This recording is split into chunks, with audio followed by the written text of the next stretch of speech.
Hello, this question 5, AQA question 5 on English language paper 2 is what I want to focus on today. And there's a lot of debate going on many YouTubes about what you can actually do or not do with this particular question. Now, there is nowhere in the specifications that the AQA are saying to you that you either have to agree or you have to disagree. The most important thing they are talking about is that you have to have a clear viewpoint. So I'm going to share my screen and go through the actual information so that you understand it. It's really important that students are not led to in a certain direction where they can't feel the freedom of what they can do. And this will become clear when we actually go into this. So I'm just going to share up the screen now, and hopefully we'll get up the actual piece of paper I want to look at. Yes, this is it. Right. Okay, so what I'm showing you here is the title that I'm talking about today. AQA GCSE English Language Paper 2 question does not require you to fully agree or fully disagree. Here's a statement. People protest about the cruelty of keeping animals in captivity, but they seem happy enough to eat meat, keep pets and visit zoos. All animals should be free. Write an article for a magazine in which you explain your point of view on this statement. And it's your point of view that is really critical. Now, this is what AQA want you to actually focus on. What the specification says. The specification states that students should present a clear viewpoint. They must communicate ideas clearly and coherently. They must use persuasive techniques effectively and adapt to tone and style to audience and purpose. It does not say you must agree, you must disagree, you cannot partially agree. The key phrase is clear viewpoint, and this is what the mark scheme rewards in A05 and A06. A top band response would show a convincing and compelling viewpoint, a consistent point of view, structured developed argument, an appropriate tone for audience and purpose. A06, technical accuracy, sentence control, punctuation, spelling, and a range of vocabulary. Now, here's a notice. It says consistent point of view, not extreme or one-sided. So you can partially agree. Yes, as long as your overall stance is clear and consistent. What examiners don't like then? They don't like sitting on the fence with no judgment, contradicting yourself, arguing both sides equally with no conclusion.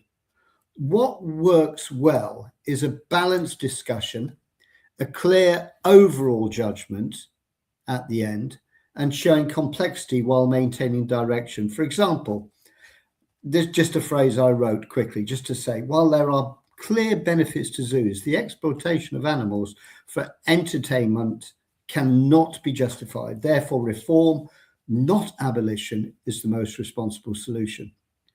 That's partly agreeing, but still decisive. Examiner insight. High-grade responses often acknowledge the counter-arguments. Now, I've been saying this for a long time. It doesn't mean you're agreeing with the counter-argument. It just means you recognize it.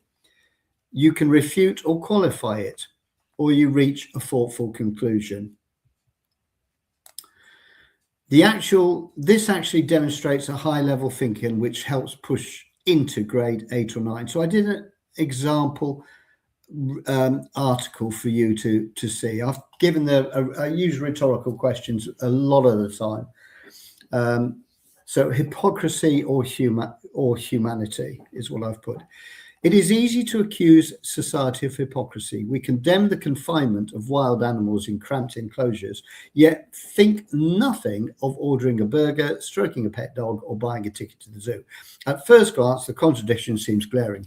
If we truly believed animals deserve freedom, surely we would grant it to them all. However, the issue is far more complex than this sweeping statement suggests. Undeniably, there are forms of captivity that are difficult to defend. So when majestic creatures such as elephants and orcas are reduced to performing tricks for entertainment, the line between care and cruelty becomes dangerously blurred. Animals are not ornaments, nor are they props for profit. They experience pain, stress, and fear. To deny this is not only scientifically ignorant, but morally careless. In such cases, protest is not hypocrisy, it is compassion. Yes, to declare that all animals should be free ignores important realities. Domesticated pets, for instance, have been bred alongside humans for thousands of years. Releasing them into the wild would not be liberation, it would be abandonment. A household dog is not a wolf, and setting it free would likely condemn it to starvation or danger. Similarly, responsible zoos can play a crucial role in conservation, protecting endangered species from extinction, and educating the public about fragile ecosystems.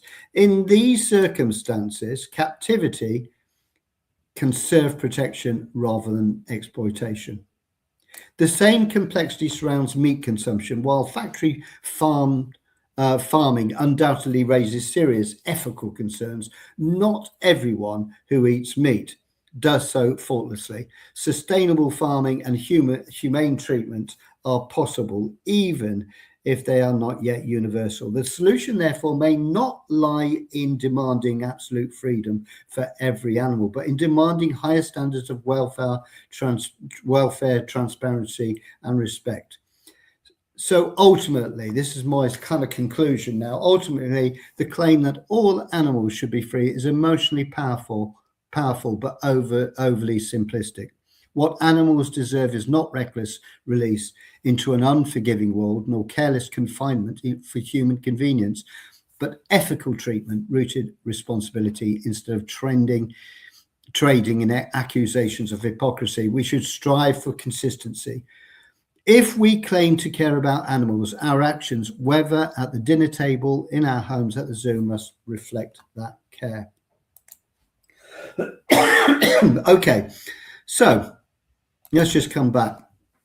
So basically, when you are looking at a statement, it says argue your point of view.